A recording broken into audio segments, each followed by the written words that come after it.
Functions of commercial bank हम कर रहे थे और लास्ट क्लास में हम प्राइमरी फंक्शन और सेकेंडरी फंक्शन कर चुके हैं। जो लास्ट वीडियोस में आप देख सकते हो, मैं एक बार फिर से फटाफट से एक रिव्यू दे देता हूँ कि जो कमर्शियल बैंक है उसके 4 फंक्शंस हैं, जो 4 कैटेगरीज है। एक तो primary functions, secondary functions, agency functions और जनरल यूटिलिटी फंक्शंस।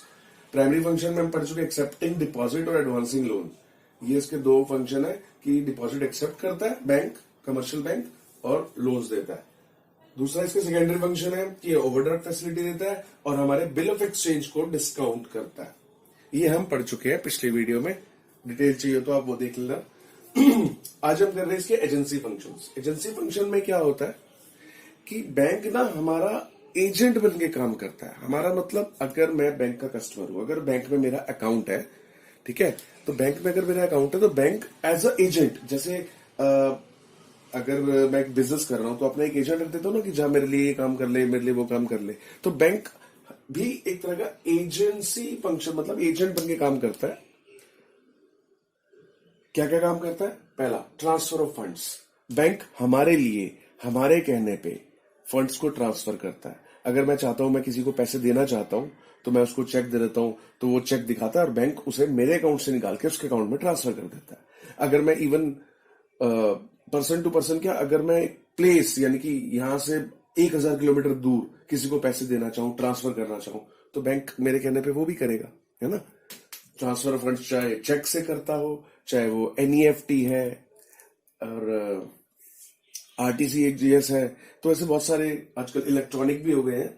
तो बैंक हमारे कहने पे फंड्स ट्रांसफर करता है एक अकाउंट से दूसरे अकाउंट में, एक प्लेस से दूसरे प्लेस पे। दूसरा इसका, तो हमारा एजेंट बन के काम कर रहा है ना। ये एजेंट ही तो हमारा काम करता है कि भाई जा मेरे पैसे उसको दिया। ऐसे हम अगर अपने एजेंट से काम करवा सकते हैं तो बैंक भी देखो वही काम कर रहा है। तो बैंक एक तरह का एजेंट होता है और हम प्रिंसिपल। तो इसका जो रिलेशनशिप है उसके कस्टमर के साथ, एजेंट और प्रिंसिपल, ठीक है।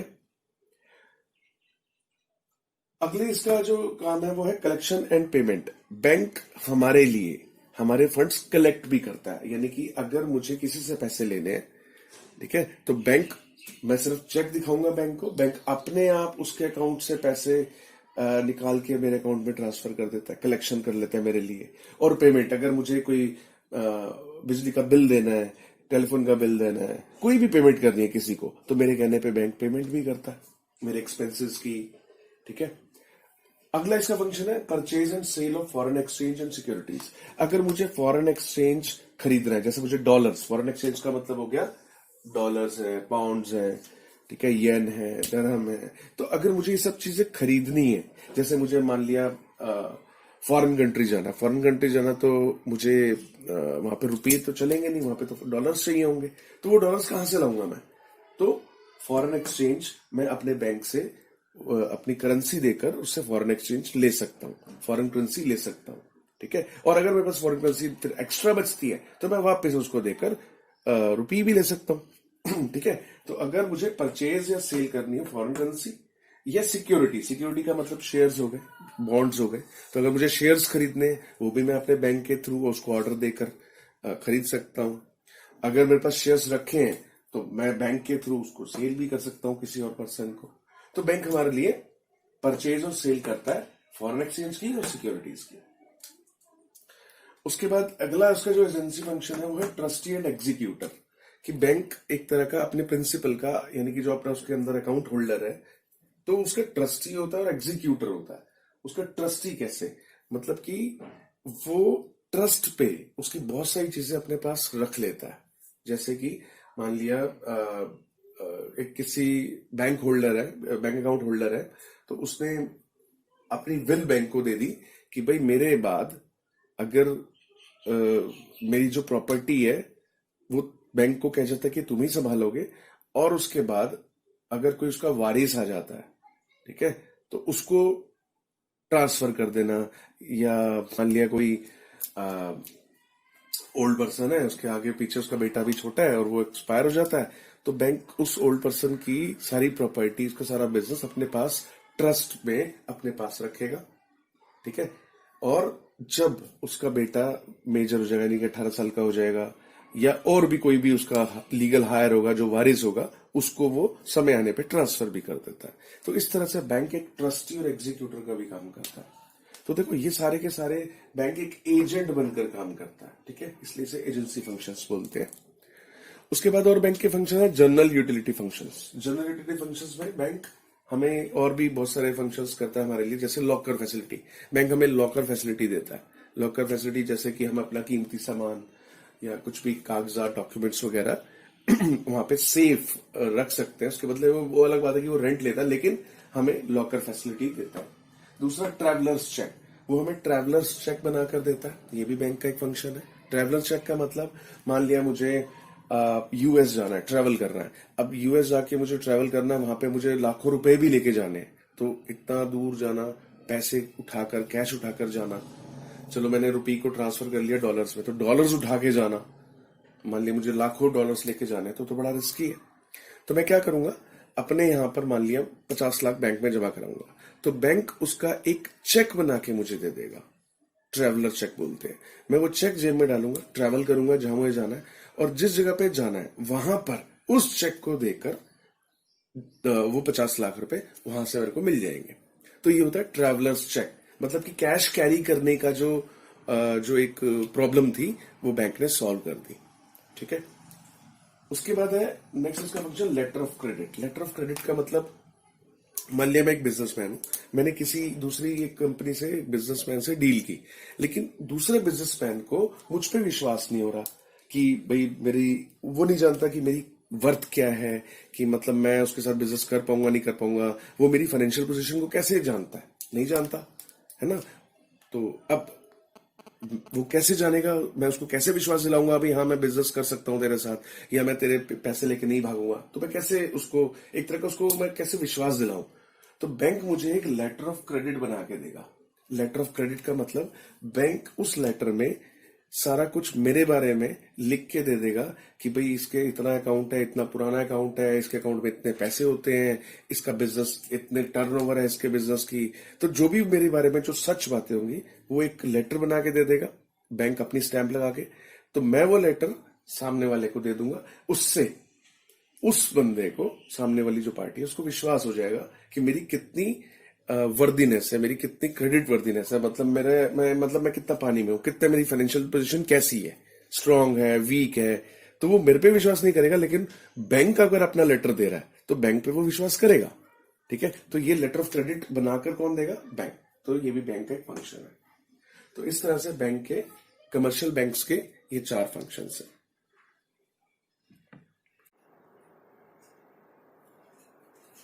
The functions of central bank, इसका सबसे पहला जो फंक्शन है वो है करेंसी अथॉरिटी। करेंसी अथॉरिटी का मतलब, हमारी इकोनॉमी में जो भी करेंसी इशू होती है, वो करेंसी कोई और बैंक नहीं, सिर्फ और सिर्फ सेंट्रल बैंक ही इशू करता है। उसी के पास अथॉरिटी है, सोल अथॉरिटी है कि वही सारे के सारे नोट जो है इशू करेगा, एक्सेप्ट, सारे नोट वही इशू करता है except 1 rupee note and coins.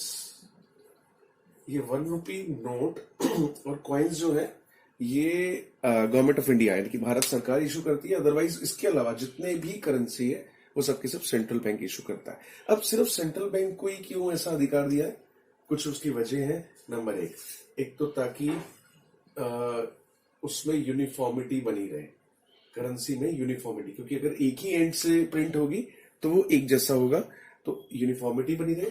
उससे क्या होगा, फेथ होता है, जो पब्लिक का फेथ बना रहता है करेंसी में, फेथ ऑफ पब्लिक। क्योंकि अगर अलग अलग जगह से करेंसी प्रिंट होगी तो ऑब्वियसली कि उसके अंदर थोड़ा थोड़ा सा डिफरेंस भी आ सकता है, डिफरेंस आ सकता है, तो पब्लिक को कंफ्यूजन हो जाएगी कि कौन सा असली है कौन सा नकली है ना। तो ये कंफ्यूजन ना हो इसलिए, और उसमें यूनिफॉर्मिटी बनी रहे, इसलिए सिर्फ आरबीआई यानी कि सेंट्रल बैंक के पास ही इसका अधिकार है। और तीसरी वजह यह भी है कि सेंट्रल बैंक ही कंट्रोल करता है मनी सप्लाई को। मनी सप्लाई को जो कंट्रोल करता है कि इकोनॉमी में कितनी मनी जानी चाहिए, कितनी नहीं जानी चाहिए, ज्यादा है तो कम करनी, कम है तो ज्यादा करनी। तो ये जो कंट्रोलिंग सिस्टम है ये सारा आरबीआई के पास होता है, इसीलिए वही करेंसी इशू करे और वही उसको कंट्रोल करे, एक ही एंड पे हो तो ज्यादा अच्छा है। ठीक है। और एक और वजह है करेंसी इशू करने की,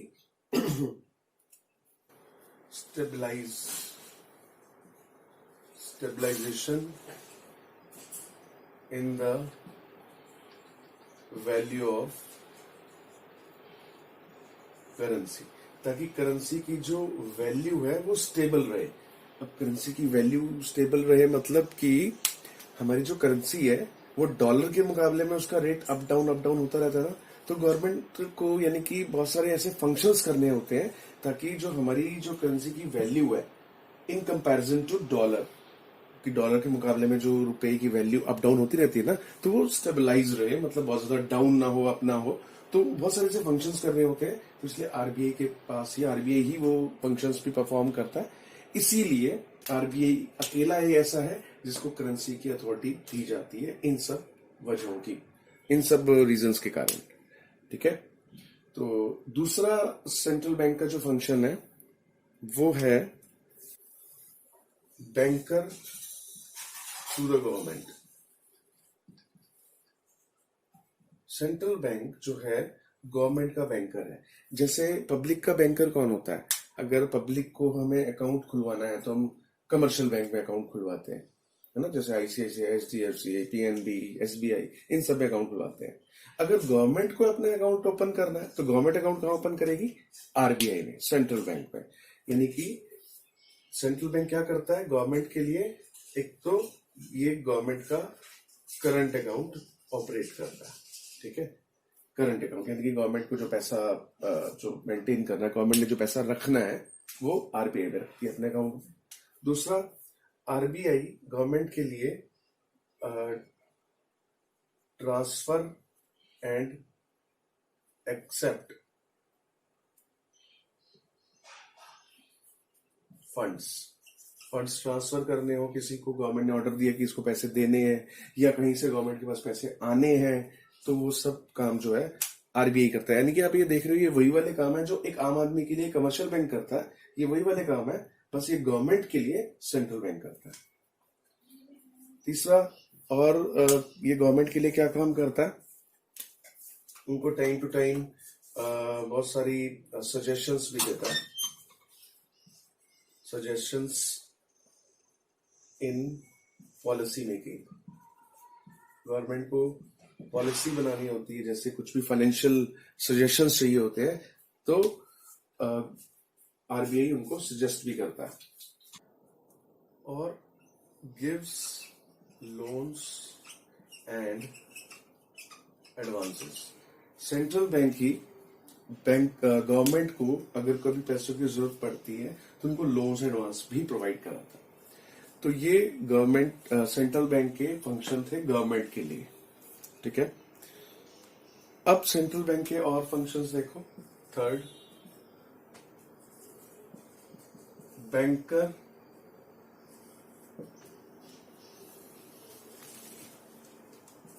of the banks. Central bank जो है बैंकर ऑफ द बैंक्स, ये जितने भी बैंक्स हैं उनका बैंकर है, जितने भी बैंक्स हैं, यानी कि सभी बैंक्स को, जैसे जितने भी कमर्शियल बैंक है उन सबका बैंकर है। तो उनके लिए क्या काम करता है ये? Number 1, supervision. ये सभी बैंक के ऊपर नजर रखता है कि अगर किसी बैंक को कोई बैंक गलत कर रहा है या गलत चल रहा है या कोई लॉस में जा रहा है, उसको कैसे टेक ओवर करना है, तो उन सबकी जितनी भी एक्टिविटीज हैं कमर्शियल बैंक्स की, उसको सुपरवाइज करता है, उनको सजेस्ट करता है, उनको एडवाइज करता है। तो पहला काम इसका हो गया एक तरह का सुपरवाइजर का। दूसरा काम सेंट्रल बैंक का बैंक्स के लिए, कमर्शियल बैंक्स के लिए क्या है? ये है lender of last resort.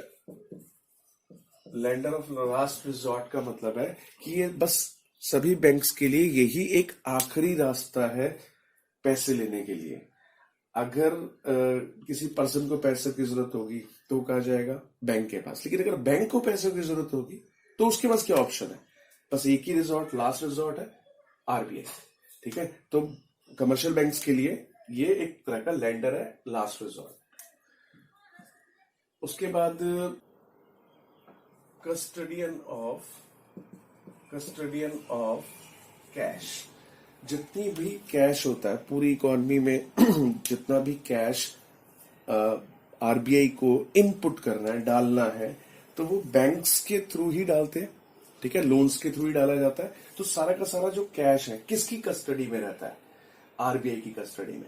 Even जितने भी कमर्शियल बैंक हैं उन सबको भी ये ऑर्डर होता है कि एक लिमिटेड पैसा अपने पास रखकर बाकी सारा पैसा उनको आरबीआई के पास पहुंचाना होता है। जितना भी उनके पास डेली बेसिस पे जो पैसा आता है कुछ रखकर बाकी सारा वो आरबीआई में डिपॉजिट करा देते हैं। यानी कि आरबीआई ही पूरे कैश का कस्टडियन है। अगला जो फंक्शन है आरबीआई का बैंक्स के लिए वो है क्लियरिंग हाउस।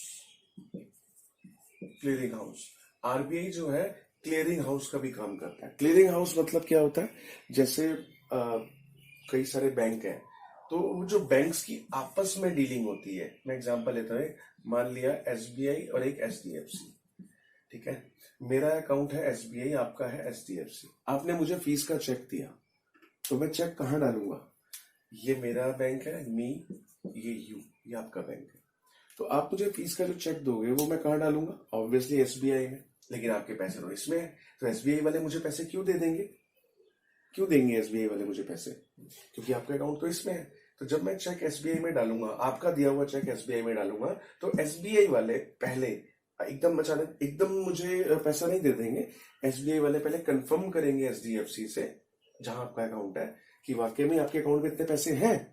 जैसे आपने मुझे 10,000 का चेक दिया तो एसबीआई वाले कंफर्म करेंगे एचडीएफसी से आपके अकाउंट में 10,000 है भी। अब मान लिया आपके अकाउंट में 50,000 है, तो ठीक है, एसबीआई वाले एचडीएफसी वाले कहेंगे हाँ इसके अकाउंट में 50,000 है, ओके करके चेक वापस यहाँ भेजेंगे। ठीक है, तो एचडीएफसी आपके अकाउंट में 10,000 माइनस कर देगा क्योंकि इसे चेक ओके कर दिया, और ये एसबीआई मेरे अकाउंट में 10,000 प्लस कर देगा। यानी कि मुझे 10,000 रुपये एसबीआई से मिल जाएंगे और उधर आपके अकाउंट में 10,000 कम हो जाएंगे। तो ये जो मैंने अभी एग्जाम्पल दिया कि इनके बीच में एक प्रोसेस होता है, ये ऐसे ऐसे जो प्रोसेस होता है इसी को बोलते हैं क्लियरिंग। इसे बोलते हैं क्लियरिंग। तो अभी तो मैंने बड़ी सिंपल लैंग्वेज में, एक लेमन लैंग्वेज में बता दिया कि वो इसके पास जाएगा, वो पूछेगा, जबकि ऐसा नहीं होता है। ये सारी की सारी जो क्लियरिंग का फंक्शन है ना, बीच में इनके बीच में आपस में जो भी हो रहा है, ये क्लियरिंग का फंक्शन बोलते हैं, और ये आरबीआई ही कराता है, सेंट्रल बैंक कराता है। ये डायरेक्टली एक दूसरे के कांटेक्ट में नहीं होते हैं, ये आरबीआई के थ्रू इनके आपस में कॉन्टैक्ट, इनके आपस में जो लेन देन होता है वो आरबीआई के थ्रू होता है। ठीक है, तो आरबीआई ही इनका आपस में बाद में एडजस्टमेंट कराता है। एडजस्टमेंट कैसे? अब क्योंकि मुझे पैसे तो एसबीआई ने दे दिए, जो मेरे हाथ में पैसे दिए, तो एचडीएफसी से बाद में 10,000 रुपए लेगा ना एसबीआई, क्योंकि एचडीएफसी ने ये नहीं कि एसबीआई यहां गया और पैसे लेके आ गया और मुझे दे दिए, नहीं, बस एसबीआई ने कंफर्म किया कि आपके अकाउंट में 50 है। एचडीएफसी ने बस उधर माइनस कर दिया और मुझे एसबीआई ने पैसे दे दिए। एचडीएफसी ने माइनस किया, मुझे पैसे यहां मिले। तो अब एसबीआई और एचडीएफसी भी तो आपस में कुछ हिसाब करेंगे। वो कैसे? एसबीआई एचडीएफसी से क्या कहेगा कि भाई मैंने तेरे 10,000 रुपए जो वहां से जाने थे वो मैंने यहां से दे दिए। तो एसबीआई बोलेगा, अपने यहां क्या लिखेगा कि एचडीएफसी से 10,000 लेने, और एचडीएफसी अपने यहां क्या लिखेगा कि एसबीआई को 10,000 देने, है ना। तो फिर इनकी आपस में जो लेन देन होगा ये कौन सेटल करवाएगा? आरबीआई कराएगा। तो इसलिए इसे क्लियरिंग हाउस बोलते हैं आरबीआई को। ठीक है, और इसके बाद कौन सा फंक्शन है आरबीआई का? अगला फंक्शन है आरबीआई का कंट्रोलर ऑफ मनी सप्लाई। मतलब कि जितनी भी मनी सप्लाई हमारी इकोनॉमी में हो रही है उसको कौन कंट्रोल करता है? आरबीआई। कैसे कंट्रोल करता है? आरबीआई के पास बड़े सारे तरीके होते हैं, जैसे कि बैंक रेट के थ्रू उसको कम ज्यादा करके, जैसे कि रेपो रेट को कम ज्यादा करके, जैसे कि ओपन मार्केट ऑपरेशंस, ठीक है, और जैसे मार्जिन रिक्वायरमेंट। तो ऐसे बड़े सारे इसके पास और भी ऑप्शंस हैं। तो इन सब ऑप्शंस को वैसे हम डिटेल में पढ़ेंगे क्योंकि इसके ऊपर अलग से भी क्वेश्चंस बन जाते हैं। तो अगर सिर्फ फंक्शंस ऑफ सेंट्रल बैंक आता है तो यही लिखना है, अगर इसके ऊपर अलग से क्वेश्चन आएगा तो ये नेक्स्ट वीडियो में मैं और डिटेल में डालूंगा। तो ये कंट्रोलर ऑफ मनी सप्लाई भी है आरबीआई। ठीक है, कि मनी अगर इकोनॉमी में कम दिख रही है और ज्यादा कर रही है तो भी आरबीआई कंट्रोल करता है कि कैसे ज्यादा करे, वो हम पढ़ेंगे जब ये क्वेश्चन डिटेल करेंगे। अगर आरबीआई को लगता है कि मनी इकोनॉमी में ज्यादा है, सर्कुलेशन में कम करनी है, तो भी आरबीआई कंट्रोल करेगा इन्हीं तरीकों से। तो ये तरीके हम बाद में पढ़ेंगे डिटेल में। फिलहाल ये सारे फंक्शंस थे सेंट्रल बैंक के।